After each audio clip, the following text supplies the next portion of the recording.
Yo, what up, what up? Can everybody hear me? Yep. This is episode 5 of the Roundtable. And we got my esteemed panel here. We got a full house to come tonight, so I keep my rants to a minimum. We're gonna be here 3 hours. First and foremost, we got the homie Cassius Cam. Cass, how you doing, bro? Good. How's everybody feeling today? Lovely. And appreciate you filling in for me last week, man. Solid. Dre, my boy Dre back in the building. What's good with you, man? Hope you're not on delay. I don't know if He's Drake adding can hear. something to the list. Yeah, he got that Elon Musk in there. But we can see you, Dre, in the building. Southside, what's going on with you, bro? Oh, Jesus Christ. I'm here. I'm fucking exhausted, but I'm here. Shit. Shout out to you for showing up, man. Looking like you about to rob a Walmart and shit too. Hey. Video type. And of course, last but definitely not least, Star, what's going on with you? Hey y'all. Hope everybody's doing good. Hey, congratulations on the business moves. I may have to borrow $100K or $2 from you one of these days. Get myself together, just FYI. But glad to have you all here today, and we can go ahead and get straight into the topic since we got a full panel. Hotep might pop in sooner or later. We all know he's an enigma wrapped in a riddle. Hopefully the boy pop up later on. But first and foremost, we got the big news of the day. We got Camron versus Melyssa Ford and her cast of characters. I think now Joe Budden has thrown his 2 cents into it, which all started from a comment I believe Melyssa Ford said in regards to those brothers being in the house of ill repute and possibly messing with some underage chicks. I think she insinuated it. Pretty sure it hasn't been confirmed or anything like that, but in these days of age, you can't do that type of shit. So let me play the first video, and I may interject every like 30 seconds because I don't know what kind of algorithm Joe Budden has, but they will clip your ass real quick.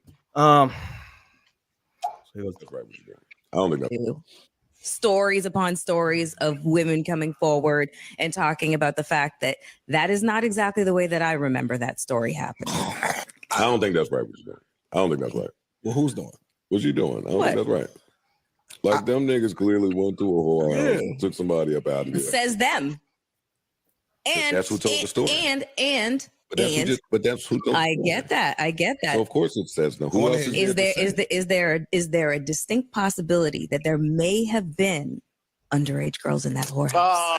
See, you can't say that. Hey, come on now. That's crazy. I don't know what you're doing. That's disgusting what you're doing. Yeah. All right, so that's kind of the thing that initiated the whole back and forth. Melyssa Ford implying that, might have been some underage women in that house of ill repute. And this is kind of part of Camron's response. It's 14 minutes. I'm not going to play this whole thing, but I'm just going to play. You can get the gist of it, maybe a minute. About how me and Mace in the 90s, which I was talking about, the actual year I was talking about was 1992. We was in a whorehouse. And we was laughing, having fun. And we whatever, we was in a whorehouse. Mace, Mace don't always give me permission to talk about our old stories because, he's a man of God and he got other shit going on, but he remembers his past sometimes, so sometimes he let me talk. Anyway, I'm talking about this time, whorehouse and all that shit. Talking about we slid the bitch, all this shit. Ooh, whatever. I see a clip where on Joe Budden's podcast where Melyssa Ford is talking about, it might have been underage girls in there. First of all, I only like older bitches. Second of all, it was 1992. We was underage. That's A and B. We wasn't supposed to be in there. We wasn't 18. I just turned motherfucking 16. I ain't even defending myself on that nonsense. You're not even from this country. I don't know what the fuck was going on in the whorehouses in Canada or wherever you from, or whatever pedophile shit they on, wherever you from. We not on that. I ain't even going into that. More of the story, she said it. Knowing the times we in, Joe Buttons and them went in on whatever. They're like, yo, that's some serious allegations, this, that, and the third. But they didn't edit it out. So from two things I take from that they either threw her under the bus or they said, fuck it, let's get the ratings or whatever they want to do. Either way it came out, it could have been edited out. It wasn't live like I'm doing live right now. So I ignored it because it was nonsense. So I ignored the shit. We said a little something on our show, but we don't get that. We don't give, we don't give this type of energy I'm doing on live.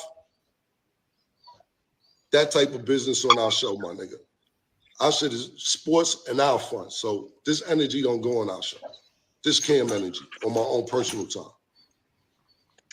So we said a little something. I ain't even say nothing. I said, fuck the bitch. The bitch don't know what she talking about, whatever.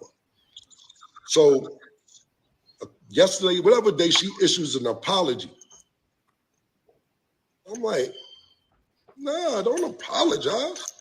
Because I was going to address it when I felt like addressing it. But the reason I addressed it yesterday is because it's like, yo, you say that foul shit, because that's some foul shit to say. Man felt like that shit, like, and the times when for you to make them type of allegations, don't know what the fuck you talking about.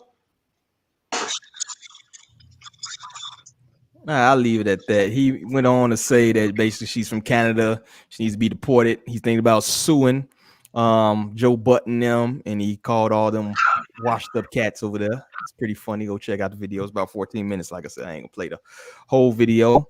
And it looks like Joe Budden actually responded to that video. So let me play that. So please.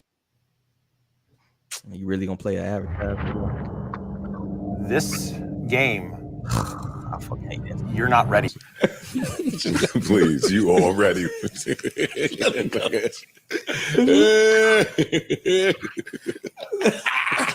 He's not scared. It's tough. For the people that It's he's tough, not right? scared. It's He tough. says a lot of shit. It's tough. I think all you niggas is goofy. I think every last one of you niggas is goofy. I ain't gonna lie. It's tough to stay on this. What makes you take the high road a lot of times? I feel sometimes you look out for us by doing it. You don't involve us in things, and you give us the opportunity to walk off. I don't think niggas understand that. Yo, I take the high road because I'm not engaging with none of you niggas out there. Let me make myself perfectly clear. I don't do back and forth with none of you niggas out there. I don't do responding. I come in here and like to dictate. I dictate. I say what I need to say. You feel however you need to feel about it, and we just go on our separate ways.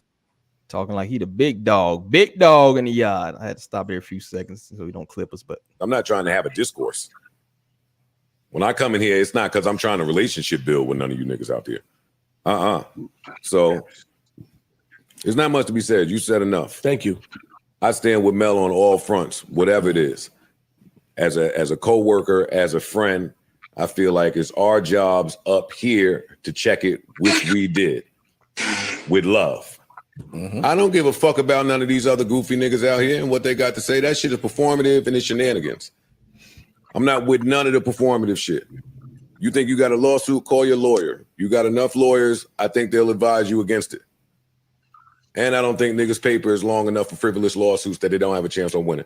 ooh, man down. Shots fired. Y'all Pee-Pee said you don't think your bread long enough, Cam. Mace. Call your lawyer, look up what defamation means. I'm not doing this shit with you niggas out here. You niggas is trying to play algorithm games, and I'm not with none of it. And that's still Mel Ford at the end of the day. You niggas be on Instagram liking the bad escorts, going crazy, the cheap ones. Bitches be 50 and 500 pounds. You niggas in the comments writing shit. Stop playing with niggas up here. Honestly, I observe. I'm trying to be cool because niggas got relationships. But enough now. Enough. I stand with you too, Mel. You know, I called you. I called. Now they go on to apologize to her for some reason. I don't know why. But whatever, you know. And then it's the last final thing, last response in this ongoing war, where Camron has basically said, looking bad and sad, this wasn't a wise decision. Move on, y'all best bet. Oh, she's an expensive escort. How much, bro? So he's kind of mocking that the last sentiment they gave, where they talking about liking bad escort. She's still Melyssa Ford, you know. So there we have it. So who wants to chime in first on this ongoing battle of the battle of the retired rappers, I guess you would have called it. Anybody got anything? Honestly, I don't even know why she brought it up. She just talking out her neck seemed like And then she just instantly, I don't even know why she brought that up on the show. And like he said, like Kim said, they could have edited it out, but it seemed intentional. Maybe they were trying to stir something up or what. Terrible. Anybody else has anything on the ongoing saga of Joe Budden? I agree. Yeah, man. I mean, they knew exactly what they were doing. I think that's the biggest thing. Is like they knew what they were doing because your pod can be edited and everything like that. First and foremost, you ain't check her right then and there when she said the shit. That's the first thing. Like everybody kind of just let her just get it out. Ain't no one try to like be like, hold on. Let's not. No one tried to change the subject. Nobody tried to divert the conversation a different way. And then on top of not trying to stop her, then y'all continue to throw her out there even further in the conversation by sitting there and not editing her out or editing out anything she said. And then you double down essentially by taking her side. Because yeah, she apologized, but you still double down because you like, oh, well, you know, you're going to sue for defamation, go ahead and do it. See what happens. So it's like you testing the waters. You don't want to go back and forth, but you still testing the waters. Because you partaking in this whole egging them on, you kind of trying to see how far you can push them before it really gets serious. So this is just another case of Joe ain't been punched in the head enough times. God, Joe Like got an ego on him. he keep doing shit that should result in him getting punched in the back of the head, like he did hundreds of times. And he's like he won't learn, but at the end of the day, the shit make him money. So I mean, it's kind of hard to knock the hustle. This is what we were talking about last week with Joe and the consistent content. You know, that's exactly what's going on. I don't know how you call people goofy dressing like that though. Joe looked like he sell life insurance to pimps. Hey, no, that's crazy. That's crazy. Hey man, yeah, and then he I believe, you know, he used to do the podcast with Worry and Maul, right? And one of the things that used to crack me up, man, I think Maul used to always say like, yo, he ain't been right since he been wearing the Mary hats, yo, the Mary J. Blige hats and shit. Right? And you could see the change in him. I think he started hanging with Diddy and whatnot. We already had the part about that, you know. And you seen the shift. The best content they put out was actually when Joe was like ostracized from the industry. When nobody was fucking with him. When he was in this, you know, I'm lonely, you know, rapping, nobody hears me type of fucking phase, you know. So honestly, he's doing, like he said, relationships. It's about relationships at this point for him, I believe. You know, that's why he goes hard on some people. Pause and doesn't, you know, and do the same thing in return on other people, right? That's like true. He doesn't reciprocate the same energy with everybody. I think the most ironic thing that nobody has touched on that I think is real big to this is that Joe has been accused of doing some foul shit his damn self, right? You know what I'm saying? It was running around the industry that you was a woman beater. Was it Tahiri? Yeah, made some allegations about him. So it's kind of funny that, you know, he's not sympathetic to any allegations made against somebody else that may or may not be true, because he denied that he beat Tahiri and all this other stuff. She was going in saying she lost a baby and all type of shit because he put hands to it. You know what I'm saying? The Paulo the Don went in on the first 2 minutes of that battle rap talking about you a woman beater. That's his whole thing, you know. And now you're like the guardian of chivalry. You know what I'm saying? All of a sudden I got your back, Mel. Oh, I'm here supporting everybody, apologizing to her. How the hell you apologize to her when she accused these dudes of underage, messing with underage women when they was underage they self, like he said. That's the big part. He's like, I just turned 16. You know what I'm saying? So to me, that was just weird, yo. It's like weird. And he's talking about, he went on to kind of go on. I didn't play the whole thing, but he went on to say kind of that he basically doesn't need to go viral. He doesn't need to say things to play algorithm games and all this other shit. Like, who are you, dog? Like, you think you the king of the music industry or some shit? Like, who's like, yo, I need to know what Joe Budden thinks about this fucking interview today. Like, I've never in my life did that, you know? So I think he getting a little too, I think Southside hit, you need to be punched in the head again or something, bro, because it's like you getting too big for your britches, like the old Southern people say, you know what I'm saying? Like, fuck you doing, dog? That ego's crazy. Ego crazy, dog. You get some money, you get some money. You can't tell them about nothing. So that's the crazy part to me. Now, what do y'all think? Let me throw this out to y'all. What do y'all think? Is it going to be any repercussions? Or you think it's just going to be some strictly internet algorithm back and forth type of shit? Y'all think? Because I mean, one in Jersey, one in like New York, and it's a small drive away. So y'all think anything might come of it? It's just going to strictly stay on wax, like they say. This shit might die down. To me, it might die down. It might just be something that's just in the moment. But I mean, at the end of the day, if don't nothing really come of it in terms of like, look, she apologized and they did whatever they needed to do to, you know, try to mend fences a little bit. If each party don't want to kind of go down that road, then at this point, it's kind of just like, you know what, we done. Let's just, everybody just move the fuck on. Yeah, I can see that. Anybody else think anything might come of it outside of the back and forth on the internet, social media? I can see it dying down too. Because I don't know. Because Joe been saying some crazy stuff. I'm just thinking. And then with the whole young boy thing and how it was just for entertainment. Like what's going on? He's just reckless. Yeah, young boy. And we kind of clipped that out because we had this whole Melyssa Ford's about 4 or 5 videos with this, but that was right before this happened, right? That, you know, young boy, you know, he said he was trash. Basically, Joe said he was trash. Young boy went on to go into his you know, rant like he normally does. I think he's a little bit bipolar, yo. I ain't even gonna stunt. I see he him definitely bipolar. He definitely got some he screws are loose up there. Some off. I don't know what the fuck it is, but this nigga can't just have a normal day.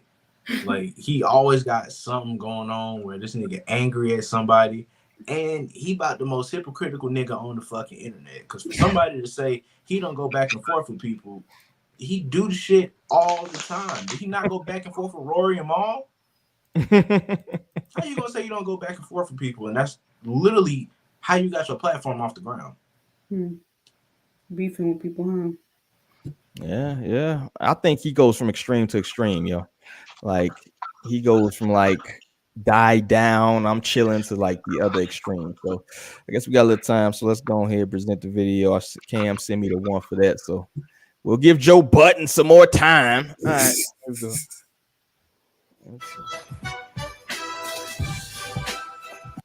NBA YoungBoy recently had some heated words for Joe Budden. It's Asia Sky for Hip Hop DX, and get this: NBA YoungBoy has responded to Joe Budden after Joe Budden called him trash. What else do I have written down here? You ready to tell the truth about NBA YoungBoy? Not ready to do this. What's the truth? That nigga's trash. He's horrible. He is horrible. So that what kicked it off. I'm skipping ahead. Like I said, we ain't trying to get clipped there. Don't play that shit. Don't let me neither. I saw that piece about the old stupid dumb bitch. Your dick don't even get hard no more. Count ass nigga. Whoa. Ain't no sabotaging me, bitch. Fuck wrong with that nigga, man. Don't rat on me. Don't rat on me, bitch. And I don't want to argue with your bitch ass, nigga. Hey, bitch, you do all them interviews. Hey, come on, Great Nigga Mountain and talk to me, nigga. You can't, bitch. Bring that shit to Utah. I feel like this dude been on house arrest for like 10 years. He cussed so aggressively. Right? Come on the mountain, boy. His Instagram stories, Birdman wrote, "At Joe Budden, you is something you should leave alone. Stunner Corleone, Gotti, and Barg at Never Broke Again LLC." So what are your thoughts on it? All right, and then Birdman for some reason chirped in. I have no clue as to why. But what the fuck, Birdman? Why he always in everybody's situation? Like, he always in everybody's business. So there we have it. So that kind of was the pre whatever to they had going on between this thing. And then you shift to the Melyssa Ford thing later on, which ended up with Joe Budden in it again. I feel as though them two dudes are always into something. I don't know if the algorithm is going on or what it is. I don't know. You can attribute it to people being too sensitive, maybe, for the criticism, if you really want to. I think in this case, like I said, young boy to me just kind of goes from left to right, extreme to extreme. It's another video of him after this all over with, like, oh, it's no beef, ride on a horse, you know, hair blowing in the wind and shit. Talking about, oh, I love Joe Budden. You know what I'm saying? We was gonna do an interview afterwards. I wish I had that video. That was actually the hilarious one. But so yeah, I don't get too caught up in what young boy got going on, man, because like I said, I just think he's a little bit bipolar, you know. Do do we think Joe Budden stirs the pot? Does he, despite what he says, does he like stir the pot? Do you think? Absolutely. Get views up? Yes. Absolutely. Joe's whole game, man. Joe throws bait out there, and then once he sinks the hook and the fish starts thrashing, he cuts the line and acts like he wasn't the one to put the bait in the water. Mm-hmm. You know what I'm saying? He do the same shit academics do. It's just the fact that he a grown old ass man that actually was in the music industry. Like he do the same shit academics do. Yeah, man.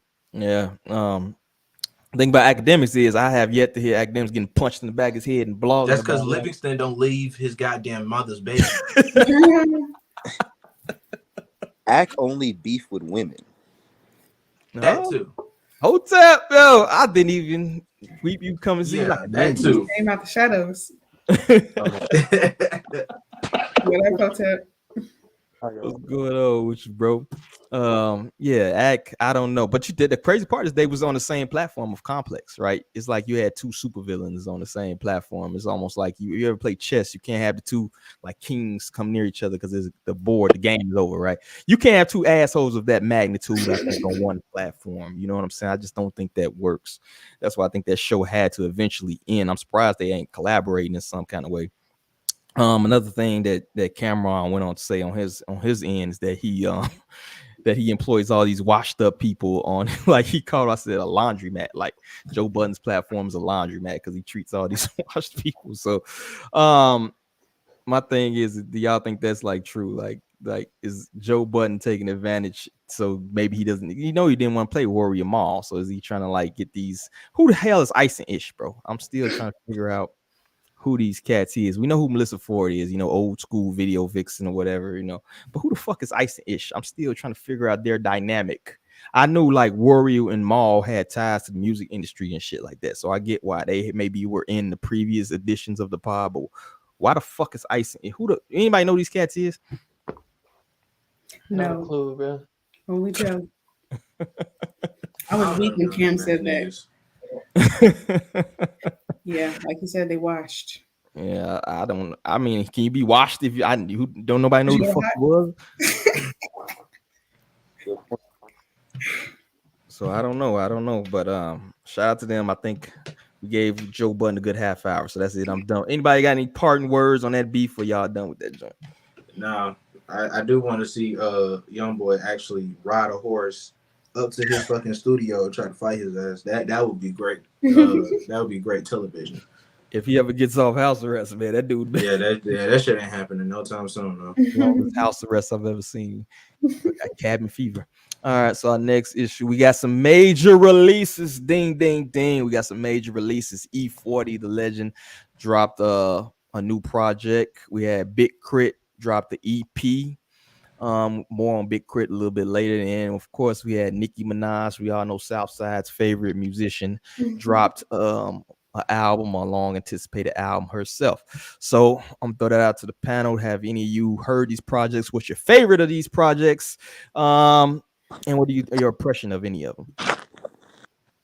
them? Out of all of them, I only heard a little bit. I made it about. Album. I didn't really care for it. I'm about halfway through with the E40 project. I'm in NorCal, so I got a huge Bay bias. I'm gonna like kind of anything that comes out of there. E40's just doing his thing. I mean, it's nothing different. It's E40, like same type of rhyme schemes, same type of topic, material, stuff like that. Good beats. I mean, I'm not mad at it. I made it to the second song on Nikki Minaj's album. I couldn't get past. I couldn't get past it. I haven't dove into the Big KRIT project, but I will. It's an EP. How many songs are on it? I want to say like 4 or 5. Yeah, 4, I think. I can't even listen to it because it's blocked, and well, you got to pay.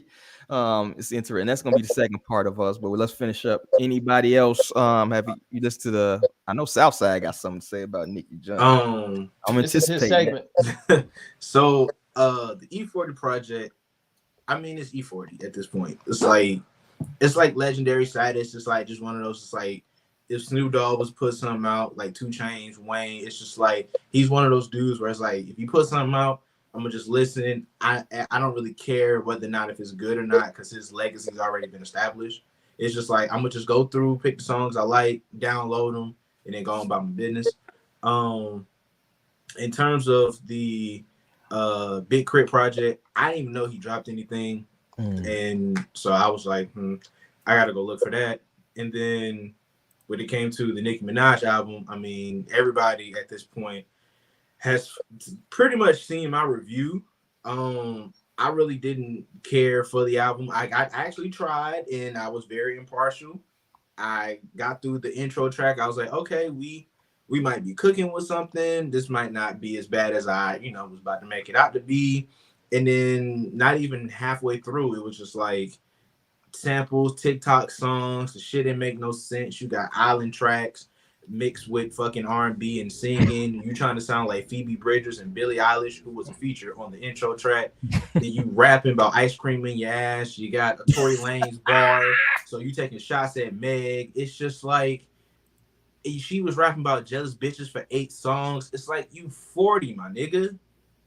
You 40 with a whole ass child. Like the shit terrible. But I was one of those niggas. I was just like, look, if you're a fan, you're gonna love it because that's just what y'all niggas like. Anybody else, I'm gonna be real with you. The dishes are washed. The dishes are washed. I think that is quote of the year. I think you got back for that shit. I'll be real with you. I have yet to ever get through Nikki. To me, she's one of those people. I'll listen to some singles if the single sounds good, but I'm not listening to a whole Nicki Minaj. Maybe just the misogynist in me, but I just can't fucking do it. And I think you was a little bit. Let's pull it. Can we see what I'm seeing? Right. Go ahead. Let me read this beautiful, eloquent review, at least parts. So there's an overwhelming thing here. There's growth and lack of it. Ooh, man down, shots fired. I do appreciate some of the beats as they were not bad. Some of them just too overly sampled and simplistic, but that doesn't make it bad at all. Just underwhelming. Goes on to kind of go into it, but like once again, at the end of the day, her fans will love and support it, kind of what you said, and that's all that matters. People say the album is only for certain people, and that's fine, but this album is an example of when it's time to hang it up. Ooh, the dishes are washed out of 10. What does that count as 10? A 0.5 or a 2? No, so my ratings are crazy. If I would give you a negative score, then at some point I'm gonna get to a point where it's like, okay, I'm not gonna sit here and put negative 42,322 out of 10, bro. Like I'm not finna do all that. I'm gonna just come up with some shit that's just I'm gonna voice how I feel about it. And I just feel like at this point, certain rappers need to know when to hang it up. Like she's not doing some shit like Nas is in his 40s. In his age where he's like putting out classic albums. Like you hyped this project up and you made it sound like it was supposed to be this big giant thing, but it's literally a bunch of fucking TikTok songs, bro. Like, yeah, I was just about to bring that up. Everybody is a TikTok song. If you take Super Freaky Girl, if you take that song itself, you look at the context of it, that's literally Anaconda. Like it's the same thing. Like it's just you taking an old school song, you taking a sample, you barely even doing anything to the fucking beat, and then you just putting your own little spin on it. You threw Michael Jackson on it for some fucking reason. You didn't take this nigga name anywhere. Also, you got to pay him for that shit. And because you put it on TikTok, and I've been seeing people dance to it, you know you're gonna get your revenue because of that. But outside of that, it's like pandering music at this point. This shit terrible. I think that's the theme, though. I think the TikTok songs thing. That's kind of what they're doing these days. I think Drake kind of famously made that famous when he tried to do that. What's that? The little Tootsie Pop, whatever. What the fuck? Slide. Oh yeah.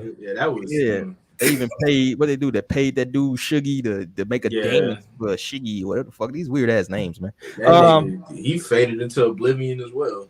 Yeah, so that's the era we're living in. Like these 2 minute, I think, and we've beat this horse to death, but these 2 minute songs that are made just for like a little TikTok dance.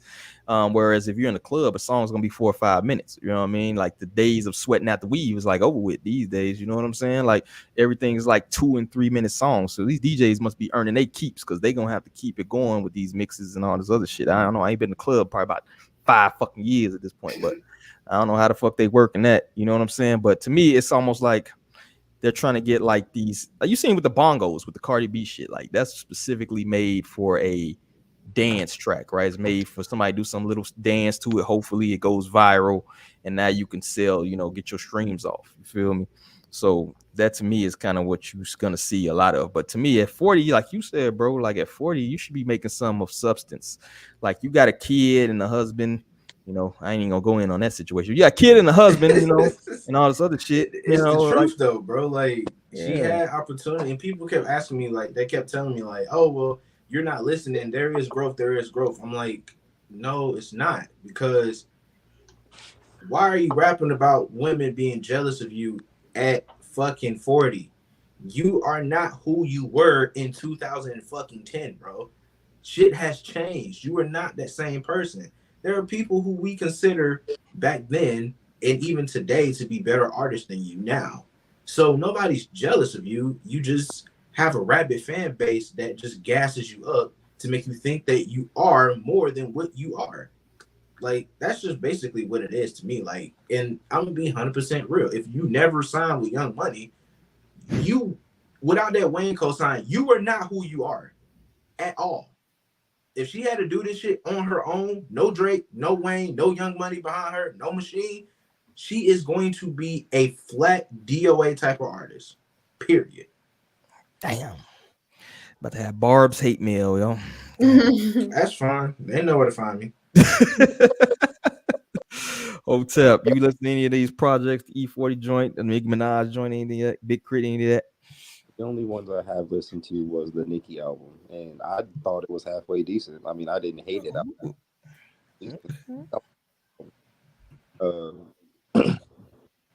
I think that he is making a good point. She is 40 and still like she's still rapping about women that are significantly younger than her, and it doesn't look good. It's like when a grandmother keeps beefing with the grandchildren. It start making you look at her a little different. That's all. Yeah, but that's always been her thing, though. You know, I don't know, can a tiger really change their stripes, yo? Like she kind of got on, and it's been excused too. Like any like female that doesn't like that's coming up in the game that don't really kiss her ass to a certain extent, she beefs with them. You know, I think her and Lotto or something had a back and forth or something like that. I think, you know, Cardi thing she got, long running things she got with Cardi and whatnot.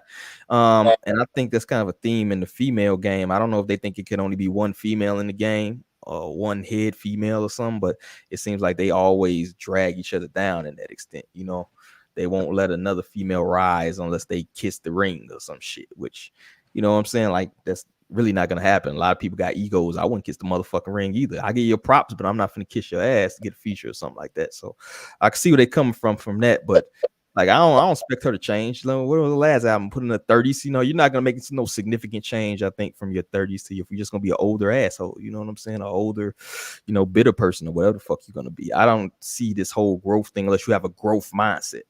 You feel me? You got to have a growth mindset to start. Like if I see a change from your album from 25 to 30 to 35, that's different, right? But if I see you putting out the same shit at 25, 30, I'm not going to expect you to be a fucking savant at 40. It's over with. You know what I'm saying? That's who you're going to get. The petty person you're going to get. You know what I'm saying? So that's the way I look at it. Y'all got any thoughts on that? It's just a good example of like target marketing. You know, she's going to make stuff for the market that she needs to target for the label, but as far as like focusing on creativity or like people that want to listen to music, yeah, I don't think she's targeting people in their 40s because those aren't the people that are listening to music. You know, like you got to like what Southside Gun was talking about. You got to kind of age with your constituency. You know what I mean? If you're gonna keep that same fan base, like Nas put out an amazing project last year. Yeah, and like, the same heads are listening to it that were listening to him back in the late 90s and early 2000s along with people that are actually like caught up in the fabric of hip hop. So, I mean, brilliant marketing, but come on, man. Let's look at Nicki Minaj as like fan, but come on, let's keep it real, yo. Are Barb's good person? Do you consider Barb good people? Do most Barbs, people who identify as Barbs on internet, do they seem like they like very they're terrible humans? All of them. Them Barbs fucking losers. Antenna address. And we had a whole segment about Nissan Natalie's last week. So it's about the Barbs this time. They're terrible people. I've never met someone who called himself a Barb and was actually a decent human. That don't fucking exist. Exactly. So why would you expect the head of the Barbs to be any better, right? So to me, I just think it makes sense. You got what you got with Nicki Minaj, and I think the music also reflects that as well. You're gonna get what you're gonna get. Either you like it or you don't. But I don't expect no Magnus Opus from her. I don't expect no like super project that's gonna make me be like, damn, like Nicki putting out classics. When your audience is a bunch of uneducated fucking morons, then yeah, I mean you're catering to that type of audience. Yeah. You got a bunch of people who can't even comprehend the simple fact that your favorite artist never won a Grammy. And y'all want to say she's the greatest female rap artist of all time? She never won a Grammy? No. She hadn't. I had to clock somebody yesterday. Cardi won a Grammy on her debut album, and now her album is back in the top 10. I think 2 in the damn Apple charts, since they want to bring up charting so fucking much. Your favorite rapper do that? No. I wonder why Cardi's album re-entered the tops. Like, why do people go back and listen to it? Petty. Okay, I'm like, is it pettiness? Pettiness.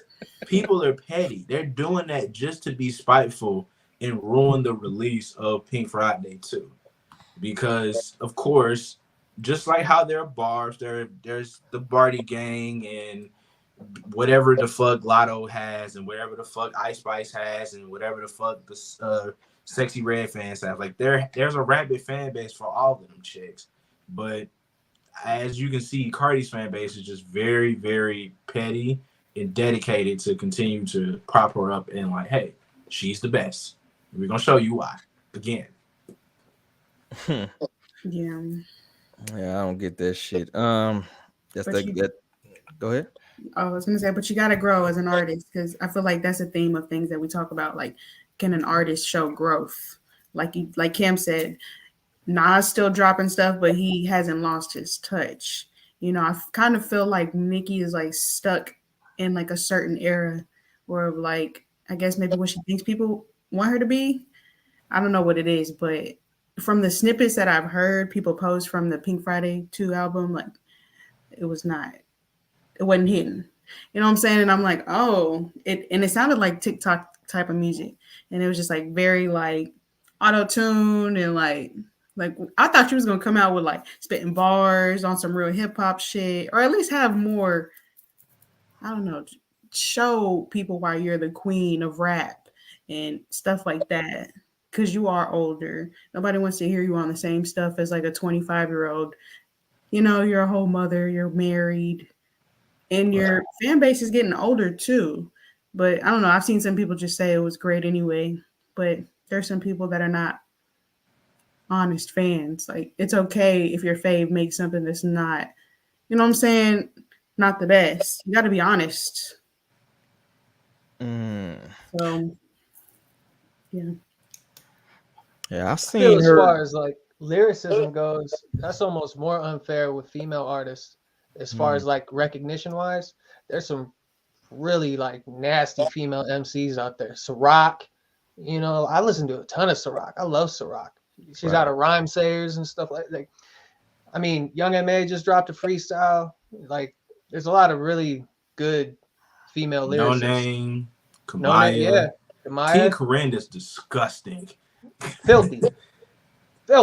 That's like, I got all of them in like daily playlists that I listen to, but I just feel like the notoriety as far as like lyricism goes, it's way unbalanced in male hip hop, but in female hip hop, it's like blown out of proportion.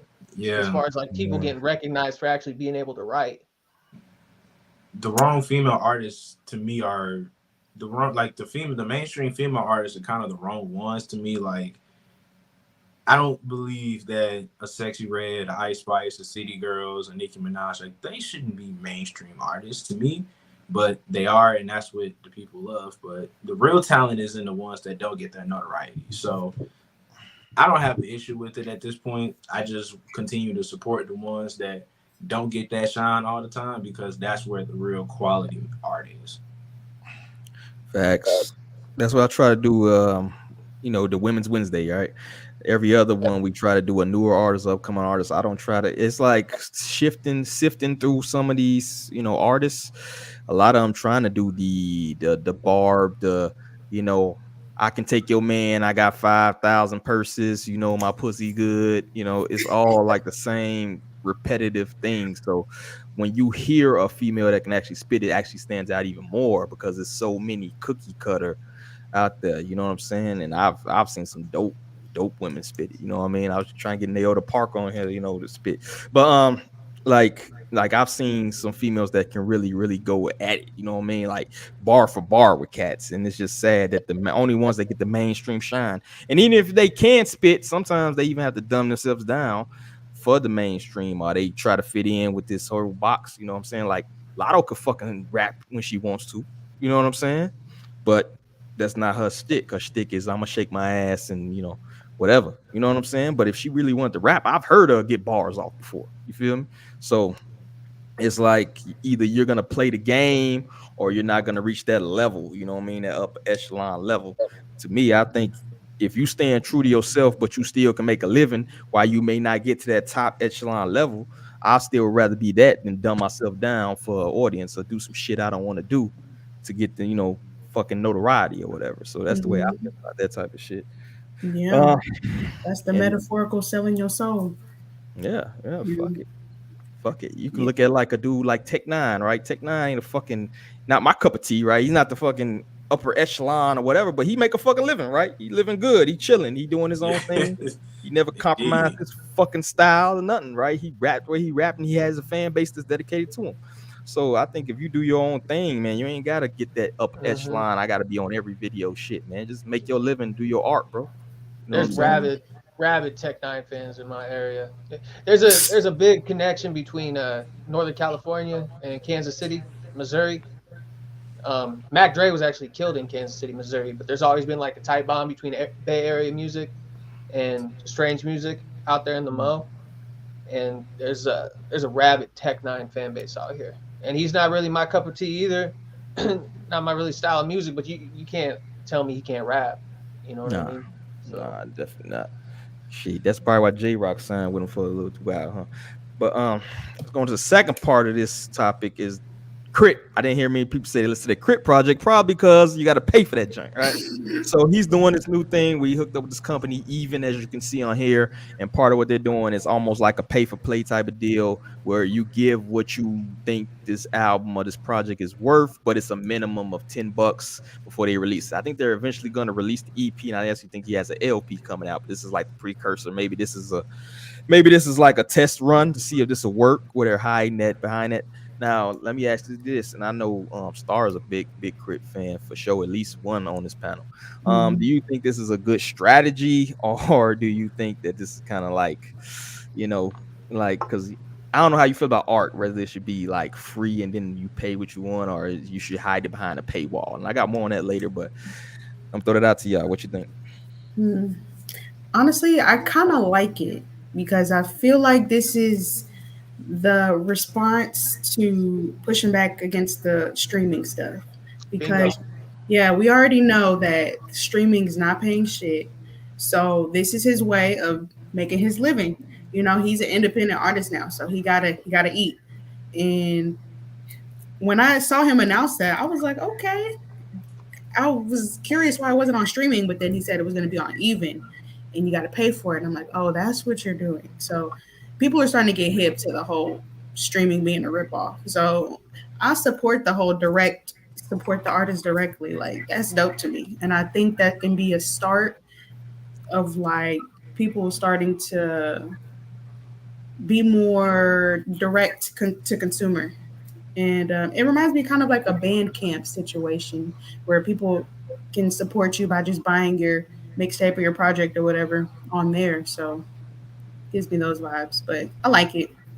I think an artist should get paid. Get For that You know money. You know what Yeah. the payout is for Spotify streams? Like 0.0 something cents, right? Add some more zeros. 0.005 or something like that. Oh my 0.00. God. It's Yeah. like 406. It's like 0.0006.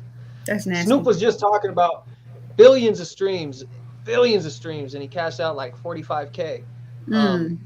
Benny Paz is like one of my favorite rappers of all time. Jedi Mind Tricks is like my major influence. And one thing he always pushes home, and we touched on it last week when G was the guest, is like, it's more important to have 10,000 people that really rock with you than a million people that just know your name.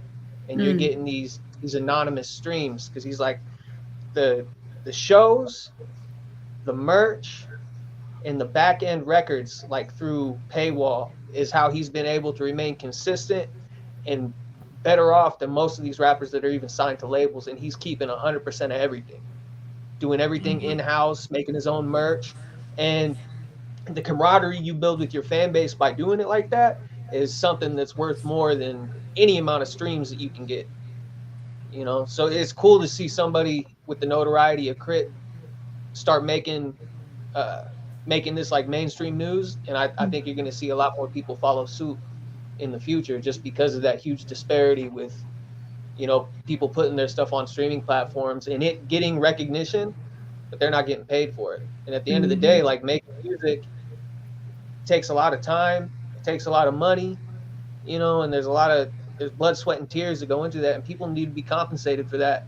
And if you're going to lose streams because of it, that's fine, because I'd rather just rock with the 10,000 people that are really there, you know? Because 10,000 times 10, wait, no. 10,000 times 10, how much the album costs? You sell $10, you sell a $10 tape, 4,500 copies, 4,500 physicals, that's 45K right there. And that's not outside of the realm of possibility for a lot of these indie underground dudes. It's not. Especially if you're jumping town to town, doing these quick little shows, stuff like that. You know, like, that's where the money's made. Money's not made on streaming. Money's off merch and touring, and that's it. I fuck with the concept of the lock behind a paywall, because it kind of brings back a feeling of kind of like how we would consume albums back in the day, where you didn't really know what songs were going to be on an album unless you actually just bought it. Unless you heard a single on the radio, you didn't know what songs you were going to get. So it kind of feels like a pleasant surprise. You're like, oh, you know, you didn't hear maybe more than half the album. You may have heard 2 songs on the radio, but, you know, you paid for this album and you're going to enjoy the experience of just, I paid for this money, I'm going to enjoy each and every track. And even if there are songs that you don't like, you know that if you enjoyed the album, you feel like you've paid good money for it. Whereas normally how we do nowadays, we just pay streaming services. We get singles off the albums before they even drop. So we already have an inclination of what we expect. And then when the album comes out, it's something completely different. This is a way for us to at least show like, hey, you know, we really rock with you. We just directly paying just to hear your music rather than just paying Apple or Spotify or whatever streaming service that is out there to just hear parts of your album and not really support you fully. Whereas at least here in this case, to my knowledge, you can pay for the whole damn thing and you actually get to support the artist fully because they've been compensated for their entire album rather than 2 singles and then that one hard track on that was halfway through the damn album. So I don't have a problem with this. This is something I would look into and probably buy because I support Big KRIT and I would listen to some shit like this. So I don't have an issue with this. I think this is a good thing for the artist itself, because I mean everybody need to get their bread. Like y'all said, you know, you sell 10 albums and you know you got 45 people buying them, you know, 4,500 people buying them and shit. Like, these artists can do this shit. It's better to do this than just hope that your album just streams well, because you still got to think about the algorithm. You still got to think about whether you pop up under new releases, because Certain people don't, and you gotta actually like search for certain people just to find their music. And it's certain artists that reach out to me directly to review their album, and I don't be able to find their music. Like they have to send me a link in order for me to find them. Like it's hard for me just to browse and find certain people. So if this is a way for people to get their own name out there, get compensated for it, I don't have a problem with it. I support it. And I feel like creatively, you're gonna get better music doing it like that, because then people aren't plugged into the algorithms in the charts and trying to make stuff that they think is gonna chart. They're just making music that they want to make and hoping that the people rock with them. One thing that I like being surprised by the feature list on an album. I love that. Like OT The Real has been really consistent with this. He'll float a couple of singles, go do a couple of freestyles that are verses off the upcoming project, and completely keep everything else in the dark. And then he'll drop the whole project, not let you know who's on it.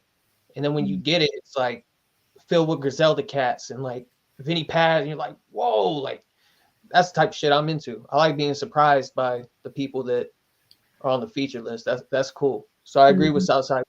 That's a good point. Is not being able to anticipate what's coming out. That way you might have like a little prejudice to the project before you get your hands on it. Mm-hmm.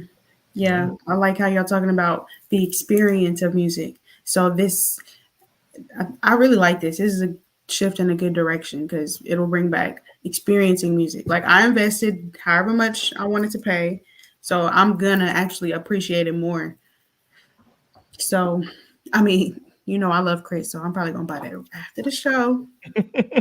That's talking about. Yeah, because I support KRIT. I support KRIT for sure. Definitely. $10 not bad, but that's kind of the shift we seen with the renting. We actually like lease music these days, right? We all pay for these streaming platforms and stuff like that. Whereas back in the day, you physically bought music. You went to the store, you got a CD. It came with the little fucking booklet. You can read the lyrics and see all the art and shit like that. In itself was art with itself. Somebody had a dope CD cover and a dope, background. It used to be a whole industry behind just making the backgrounds for albums that we don't even see that no more, right? You don't get that immersive part of the music. Like you don't even get the fucking skits no more. Remember, a fucking album used to be like an experience from front to beginning. You know what I mean? Like it had a theme, it had different skits on there. You got the booklet. That shit was dope. It was like in the video game on Christmas and shit. Like, oh man, I got this fucking, you know what I'm saying?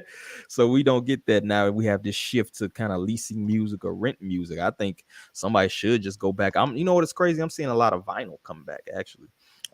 Which is dope in itself. It's kind of the way you're supposed to listen to music from what I heard, that analog to digital shit, but I'm not even gonna go into all that. But like this whole leasing y'all got a record player? Yeah, on a record player, yo. Hell yeah, I got one just got some new vinyls. Nice. We're gonna have to do that's how you know that's how you know who the music heads are. You got a record player. Yeah. It's like people that have a library, a bookshelf in their house, right? Like you see a motherfucker with a bookshelf, that's a smart motherfucker. Like anybody these days with a bookshelf and there's books on that motherfucker that ain't covered in dust, that's a smart motherfucker. But I want to go back to what y'all said. I want to say with the whole renting the 0.006 that you're getting for every stream, which what the fuck is that? And I think Immortal Technique said it, right? That you'd rather have a lot of a little than a little of a lot, right? And that kind of goes into what they were saying was actually physically selling CDs. Even when they sold CDs, look at TLC. TLC sold how many albums they sold, and they got what, a dime off every album sold. It's like they went platinum, yo. So got a dime, and you split it 3 ways, So I think the music industry always kind of been predatory in a way, and anything that contributes to the artist taking back some control over their art form, I'm all for it. You know what I'm saying? However, I will shoot back on something. You kind of got to be careful with certain things too. Remember that Wu-Tang album that'll probably never get heard. Martin Shkreli, that piece of shit. Yeah, that's crazy. I remember that. Yeah, so that Once Upon a Time in Shaolin, they made an album. They put it up. Basically, they did this thing with one physical album of it. They auctioned it off, and that dude that was trying to like grift off, EpiPens and shit that. With EpiPens, that villain dude was like a real life fucking Lex Luger, yo. He's sitting in the pen now, but that guy basically outbid everybody to buy that album. And now what ended up happening is he ended up going to the Fed for being shady as fuck, right? And I believe that album now is like with the fucking IRS or with the Fed now, if I'm not mistaken. Somebody can fact check me on. So now this album may not even get heard. I think they had like a rule, like it 50 years or something before it can be heard or something like that. I don't know if y'all remember how many years it was. So now you got a whole Wu-Tang project, bro, that nobody has heard except this one asshole dude who teased people with snippets of it that'll probably never get heard. We'll probably be dead by the time this album gets heard, right? But they auctioned it off for big bread. I forgot how much he paid for it, but you know, you got to be careful too, because if you do things solely for money, right? If you do things solely for the bread, you can end up with a situation. Now your album's sitting in the fucking IRS lockbox some fucking where, never getting heard. Who the fuck knows? You know, Method Man might drop some bars on that bitch. You know what I'm saying? Ghostface might drop some bars on that bitch. Who knows? Might have been the best Wu-Tang album ever. Who the fuck knows? We'll probably be dead by the time we hear it, right? Yeah. So you kind of gotta be careful in that. But I think KRIT in this instance kind of doing well. I think Andrew Schultz, the dude who does that podcast with Charlemagne, he did something similar where like he had a comedy special and he like for like a month or two you had to pay to see this comedy special, but then after that he released it to the public. You know, that can kind of be a way to do it as well. It's like, all right, the first month everybody gets early access to this EP, LP, then after that I'll release it to everybody. So your true fans will really pay for it because they want to see that music, they want to hear that. So that could be a way. So I support KRIT. I might go buy it. I gotta look at my budget afterwards, see if I got $10 to spare. You feel me? But check this out. This is crazy. So the winning bidder was Martin Shkreli, the CEO of Turning Pharmaceuticals, who paid a reported $2 million.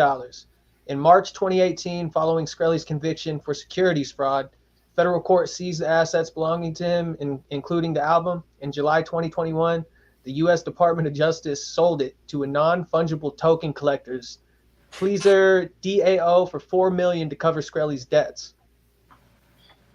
The person who did the NFT said they hope to make it more widely accessible, but there's been nothing since then. I didn't hear any of that. So he doesn't have it anymore. So yeah, I thought the Fed had it, but the Fed don't got it no more. They sold it. So yeah, they sold it to yeah, that's wild. That is wild. They only made one copy of this project. Yeah, they had it like locked up in some vault over in like Dubai or some shit. They are extra. So Morocco. yeah, you gotta be secure careful. Vault in Morocco before they sold it, before they auctioned it off. Wow. We might never hear that Wu-Tang album, yo. It's under the Vatican. Might never. Somebody's just getting on. You know, that's just a straight ego trip too. It's like, I got this thing nobody can ever hear. You know, bring your fans over. Well, some rich dude probably buying hookers and blowing, playing the fucking Wu-Tang album for them. You know what I'm saying? Like, that's crazy. That's all I got. Y'all got anything else on that subject? All right, moving on. We got the infamous Kodak Black, who was just arrested again on drug possession charges. I believe he had that white boy. I'm saying, that white girl. I mean, that white had been found asleep behind the wheel. So he was literally sitting in traffic, asleep behind the wheel. We also know that he was on Drink Champs maybe like a month or two ago. And a lot of flack happened behind that because people was like, "Yo, he's looking real crackish these days, right?" And now you had this incident happen where like the police, they report that they saw like cocaine and all this other stuff. So let me present this video to you guys so you can see what I'm talking about. Jack Boy said he put voodoo on him. This game, you're not ready for. I would never respect that man because he blackball you. Nah, y'all gotta show him. Y'all gotta still show him a little love and support. Like when bad karma be fucking with a nigga, he try to blackball me. Now you're smoking crack. One thing about the voodoo lit now, I ain't even gonna play like that. I ain't even gonna play like that. Let's say one thing about the voodoo lady.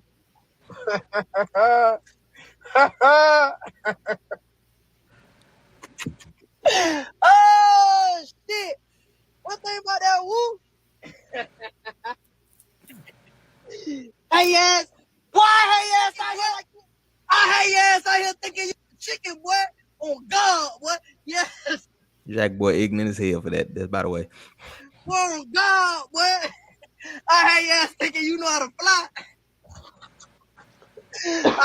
fly.